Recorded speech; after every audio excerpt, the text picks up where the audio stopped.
we're late.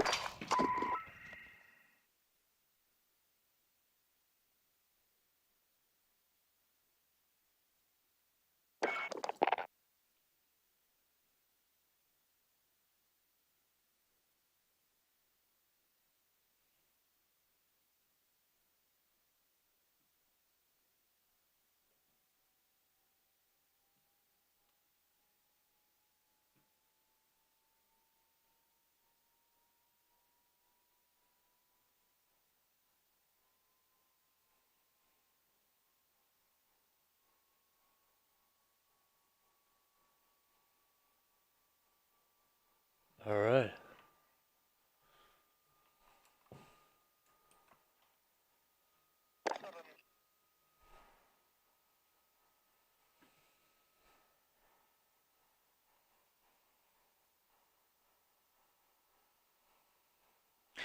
I guess it's Cold War again, ain't it? For fuck's sakes.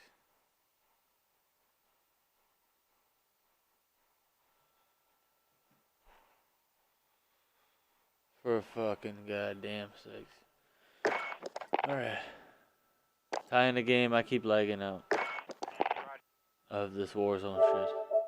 I don't know. They glitched up the game. They released a dog shit update like they always do. They shit the bed, diarrhea, puke. The remnants of disastrous, non-consensual anal sex is all over this bed. From what these people have created.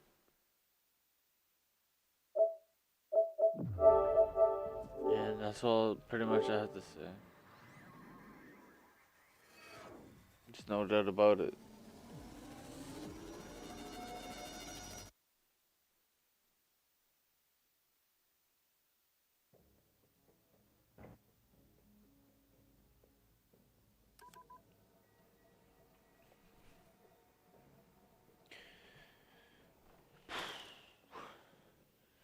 So we're just gonna level up the MJ82. We're gonna, what are we gonna watch? We're gonna watch something? Find something to listen to? Yeah, something in a chilled ward. Not just our RJD2. Although we could listen to more of that. Right? Oh.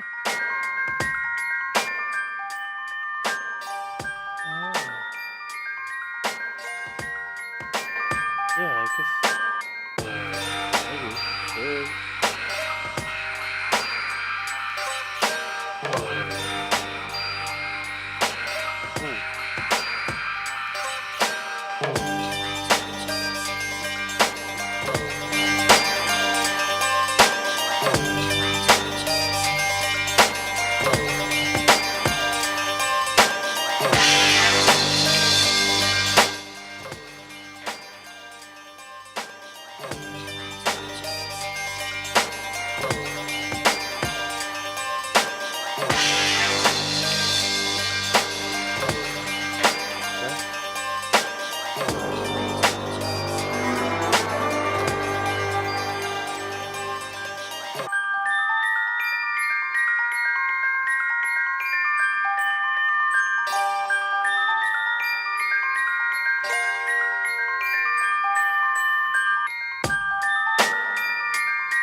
Pardon my woo.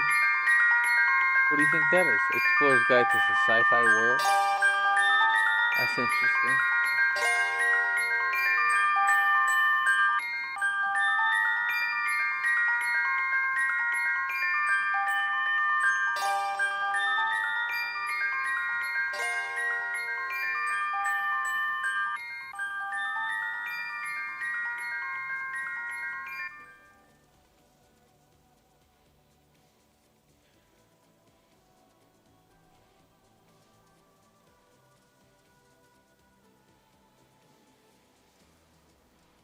Oh, interesting. This might be an interesting topic. I found an interesting topic.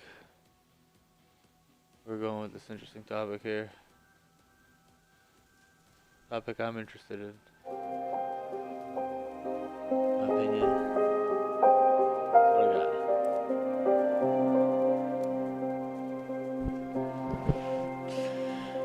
got? Let's go, baby. And this was Dean Hamer, Hamer, and he proposed this idea of a God gene, and that's what they're trying to attack. And he's right. The God gene controls serotonin, dopamine, norepinephrine, all the things that make you feel good, the things that help you bond to other people and have compassion. And everybody's afraid of the spike proteins because that's what causes the damage. There's 40-some different spike proteins within the gene for spike. And I'm going to give the number for the spike protein right now. And so we want to put the power back in the hands of the people. So we're trying to offer tools and solutions for people to have dominion over their own health. I want to remind you that the $5 Zeolite offer ends this Sunday on Father's Day. Zeolite is the most effective product on the market for removing hard metals at the nano level from your body. It removes all types of toxins, not just hard metals, but detoxing regularly is an important part of any healthy regimen. Since this product is normally $79.95, this is the best time to try it. Please share this opportunity with others who may be interested, because everyone needs to detox to stay healthy, especially with all the toxins in the air that we are bombarded with. So you can find the link below or at sarahwestall.com under shop. Stupid, man. This gun is not good in this game. Welcome to Business Game Changers. I'm Sarah Westall. We have a very big show today. We will be discussing the decodes that Sherry Edwards have done with the spike protein. She has been able to identify 46 of the spike proteins so far and anticipates that she will be finding more as she goes. By identifying these, she's able to provide the frequency that negates the effects of those proteins. I have published that list on my website with this show. You can also find those on our website at soundhealthoptions.com. I want to encourage those at MIT, Stanford, University of Illinois, Minnesota, and all other computer science and engineering departments, or just frequency practitioners around the globe and science out there who understand this technology and have the ability to produce applications for medicine to use these frequencies for the good of humanity. Please do not take these and repackage them for your own profiteering at this time. We must work together to find solutions and to provide them to the people. Please. Also, please understand that there is more work to be done to formulate what frequencies need to be used for what length of time. We also need to do more work to find what frequencies will not only stop the damaging effects, which these should do, but what frequencies will stop the continual creation of the spiked proteins. This is the vital first step, though, and we must work together for this common goal. For those of you who doubt this technology or who simply do not understand it, I want to invite you to view a research paper that MIT put out that shows how they were able to convert proteins to music and back again to proteins. It's a great paper for explaining at a very basic level how this technology works. You can find a link to that article at sarahwestall.com on the show page for this video. Now let's get into my conversation with the great Sherry Edwards. Hi, Sherry. Thank you so much for rejoining the program. it's great to be here, and we have some tremendously exciting things to share with people today that may save humanity. Well, your last show about the white light and the God gene was so amazing. I mean, it gave me chills just listening to it and starting to understand what it was that you were even explaining. It was so amazing. And so if people haven't heard that show, they need to go back to that show. But you've come up with more, and we're going to keep coming up with more as we're learning things. But you have some amazing more information to share today. Can you start with, you started sharing some of it, but I want you to start sharing it with the listeners. What is it that you want to start with first?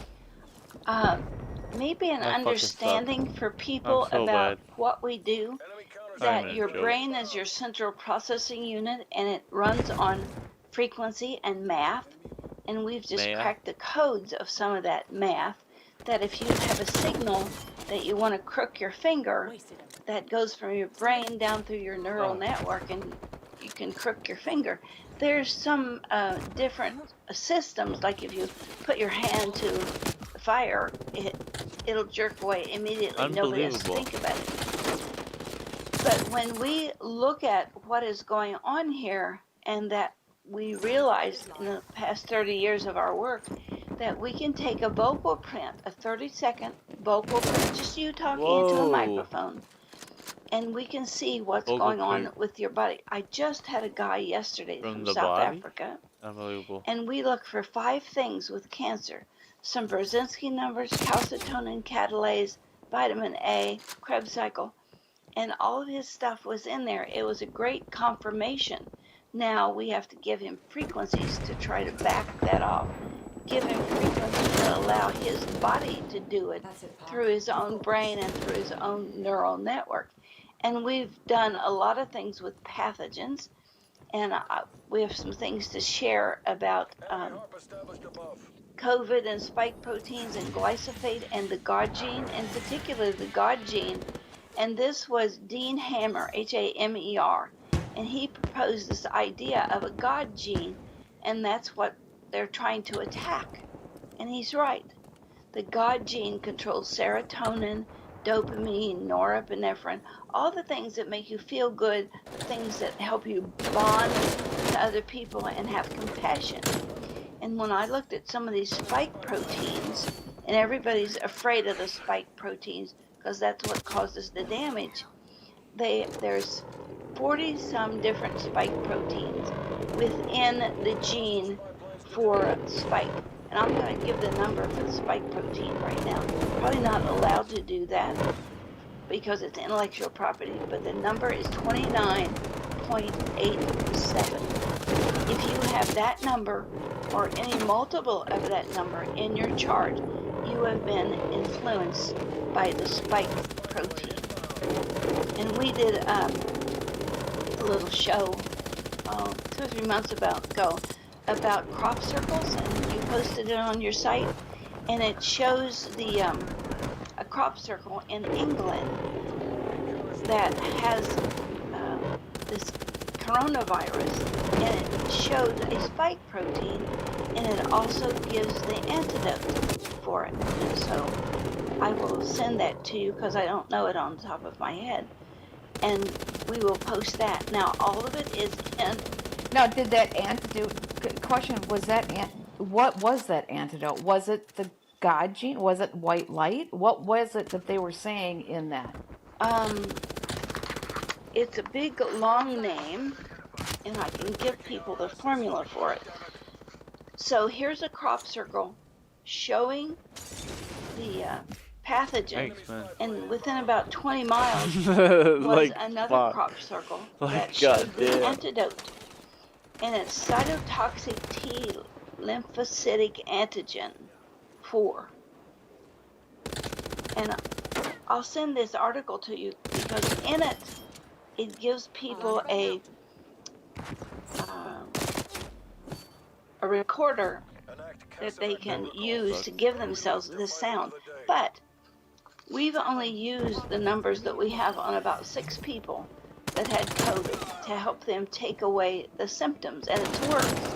Now we're looking at their voice to see what we can see when they had natural COVID or the pathogen, and comparing that to the vaccine. And from what we can see, and we're probably not allowed to say it, the vaccine is much more dangerous than COVID. Well, yeah, and that's what a lot of doctors are now saying. So even if you can't say it, even Fox News, Tucker Carlson came out and said the vaccine's more dangerous to children, which is obvious, than COVID. But now the antidote, the reason why I keep asking you this, is the antidote, in your opinion, what they saw in that crop circle, is that the legit antidote from what you're coming up with, and how does that relate to what, the God gene, the white light, and anything else that you're seeing? Does it hurt? Does it destroy the spike? And what does it do? We have never used it, but in the literature, it reverses HIV. And I don't know if COVID is similar to HIV. The formula for it ends up being a frequency of C# 17.786 or any multiple thereof. And one of the things I've looked at is hydroxychloroquine compared to ivermectin. Ivermectin is one of the spike protein antidotes. So I don't know how to get a hold of ivermectin, but I can give the frequencies. I don't have them right here, but they're easy to send to you. Okay, that would be great. To give you their and frequencies? So, I'm going to ask you again in a different way, because I'm trying to get my head around this. Me too. That crop circle, whether it was, do you think it was the full antidote, or do you think it was just one aspect of, because you said it was for HIV. Oh yeah, it was just one aspect. Is that just one aspect of what the spike protein is doing? I think the spike protein, from what I know about it, is attacking the immune system, and it's attacking the reproductive system, and some of the things in it just doesn't make sense. For instance, when you look at the spike gene, and there is ways to give people formulas, and you and I have talked about doing something for your audience, maybe a half hour or so, to teach them how to use the formulas we're giving.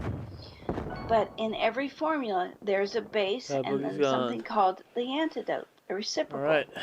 And for the spike protein, the antidote is glyphosate. So even if somebody did a normal formula, like we put out in our literature, the antidote is glyphosate. And we put out in December of 2019 that this was man-made. It is brilliantly made, because every piece that you try to do stops you. And in the God gene, its activator is white light.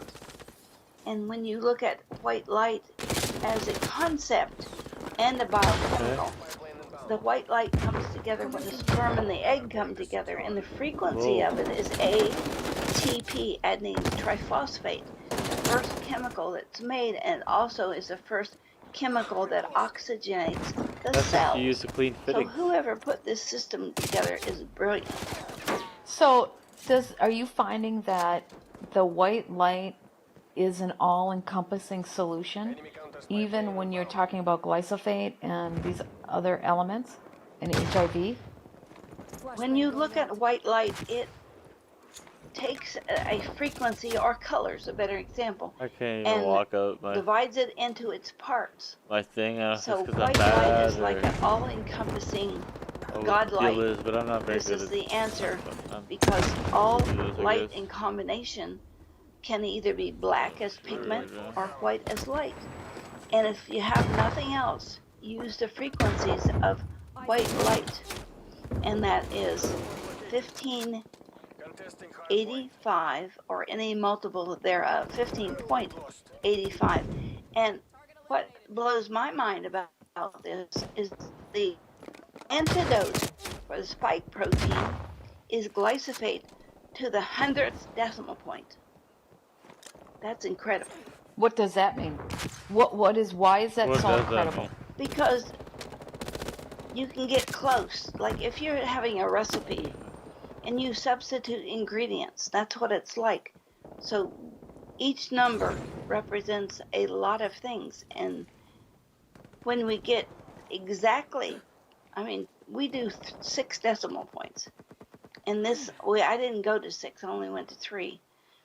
But if you're trying to give an antidote and trying to create a very creative formula that won't make you sick, you can't do an antidote to the spike gene because you'd poison yourself with glyphosate because they're the same frequency. And frequency is what runs everything, the world, the universe. Frequency is everything. So they made, and this is what you've said before, is the antidote also makes you sick. So, but white light solves that problem. Well, it can solve some of it, depending on what your body's like in the first place. Is it all toxic? Have you poisoned yourself with what you're eating? Are you not in good health? White light to me is the answer for my meditation and for what I have. If I'm in pain someplace, I use my mind to put white light as a tiny speck and grow it out and move everything else out and away. And it will take care of the pain for me. And I've been in car accidents where I rolled my car. I fell off a 2nd-story balcony and busted my face up. And I used white light in each of those places to tolerate the pain and say, okay, I acknowledge that I'm hurt. I acknowledge I need help. The pain is the signal that tells your body you need help. So love the pain. The white light comes in. I know that's all esoteric, but it works for me. The white light comes in and moves all the negative stuff away.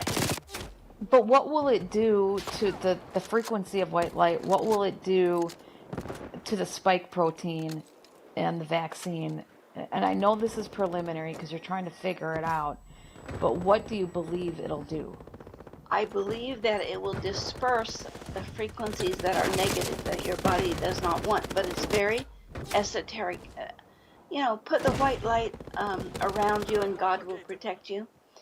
Now, when you die, the ATP begins to implode, and most of it is in your eye.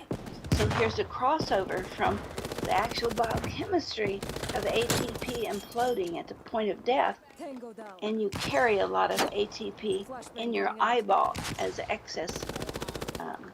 So that's why you're seeing the white light when you die, or when the body dies, because the eye has stored the white light for your living and your animation.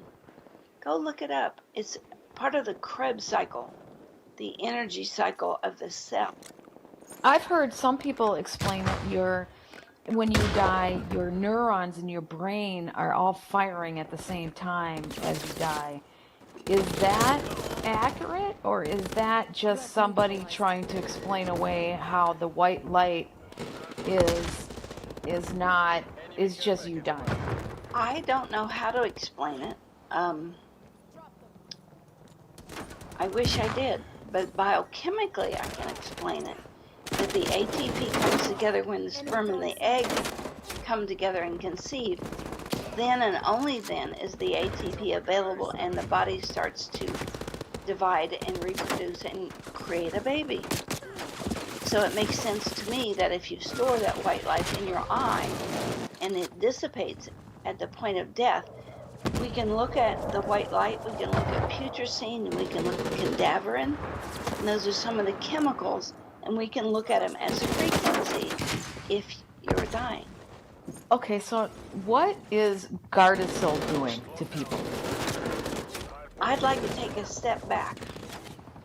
In 1974, the patent was given for glyphosate.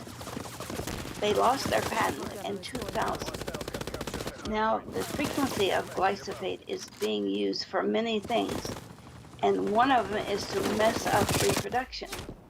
Several years ago, I was all about researching Gardasil. Diane Harper did the original research, and she said you should never give this Gardasil shot to anybody below 15 years of age. And now they're giving it to boys 9 years and up. It's causing Guillain-Barré. We're seeing a lot of it here that we can trace back to Gardasil. And what puts me on edge about Gardasil, the shot for cervical warts, papilloma, they're touting it in schools as a cancer cure. And Diane Harper says it is not a cancer cure, should never be given for anything dealing with cancer, that it'll clear up in a year about 90%. In 2 years, it'll clear up completely. But the people coming in here, we look at the issues around Gardasil, and we have charts of what Gardasil correlates to. I said different frequencies deal with different things in the body. And glyphosate comes in and takes up the glycine receptors so that the natural glycine from your food never gets used. Same thing going on with Gardasil. Some of the ingredients in Gardasil are taking up the receptor sites for follicle stimulating hormones, for estrogen, for testosterone, for gonadotrophin. So Gardasil started this infertility. No, glyphosate started it. And now they made a vaccine to further impair reproduction. And these spike proteins takes it another step. Many of these 40-some spike proteins that we've decoded deal with reproduction and what the body needs, messing up calcium, and it's also messing up hormones. I want to combine these two. For glyphosate, Stephanie Seneff says it's taking up the hormones receptors. And that's why a lot of young children are really in